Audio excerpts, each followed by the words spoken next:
In 1981, the Sharp family lived in a small cabin at the Keddie Resort in California.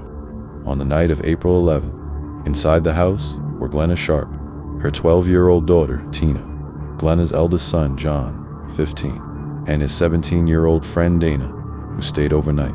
John and Dana had gone to the nearby town of Quincy and were supposed to return home in the evening. It is presumed that they came back either after the killings had begun or while they were taking place and they were murdered.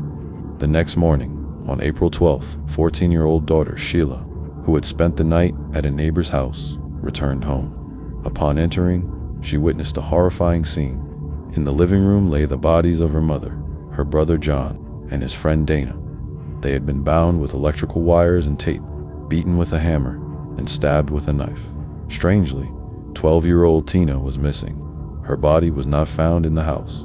The other children, who were in the adjacent house, were unharmed and had heard nothing, which seemed unusual given the level of violence. Sheriff Rod DeCrona, who arrived at the crime scene, noted that blood was practically everywhere. One of the knives found had been used so heavily that its blade was bent 25 degrees. The police made many mistakes. Some pieces of evidence were lost.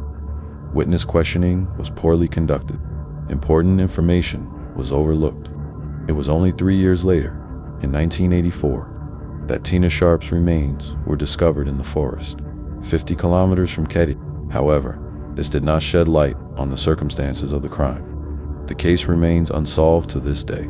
The main theories are: the killers knew the family, and it may have been a personal crime, a failed robbery. The perpetrators were looking for money or valuables, but were caught off guard.